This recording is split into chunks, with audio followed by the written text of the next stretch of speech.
everyone, welcome to my demo of the sales pipeline app that I built here in Sigma. This video is sponsored by Sigma.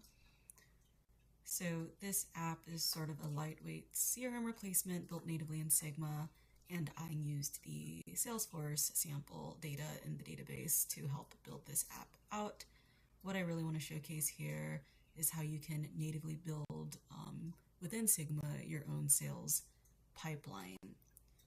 And, this really can help reduce costs. You don't have to potentially subscribe to traditional or legacy CRM tools anymore and can do a lot of your own tracking, customization, and whatnot within Sigma itself.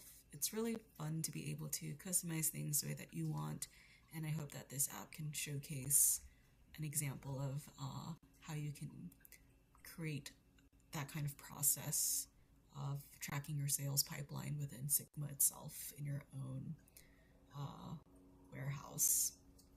So this overview page that we have here is just a highlight of the pipeline's overall health.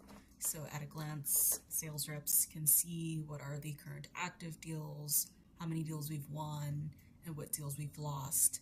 And then within each card, right, there are top deals by the stage, deal name, or deal owner, depending on how you want to look at it, slice and dice it, right? And if you want to adjust the time frame, we can click on this settings icon where you can adjust that close date window, view the information by a specific lead source or deal owner in this case. Now, when we navigate to the Deals tab, this is sort of the main meat of this app, right? Where you can get an overview of how your sales pipeline is doing.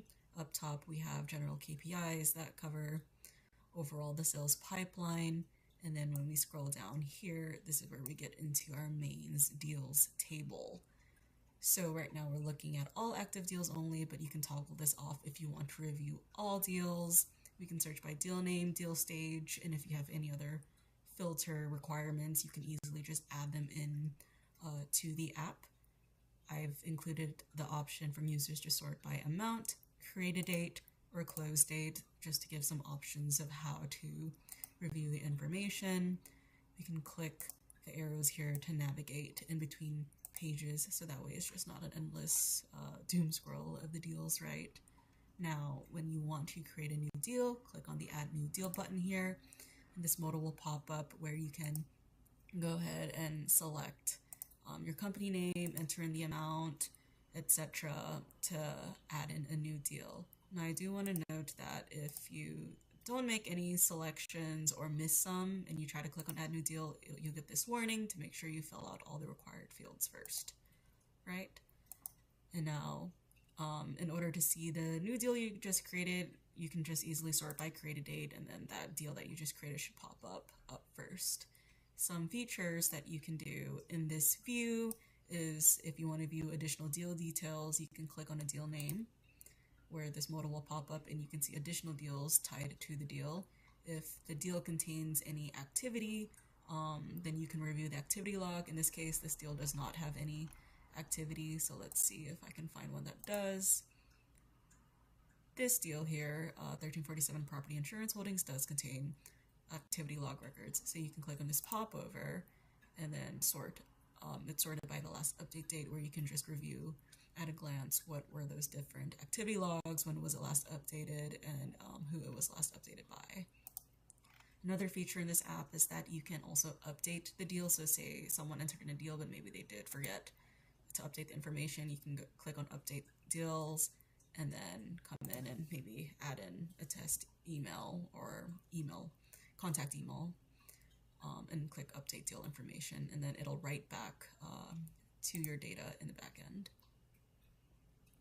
When you come back onto this deals page, you can also click on a deal stage to quickly update deals within this stage.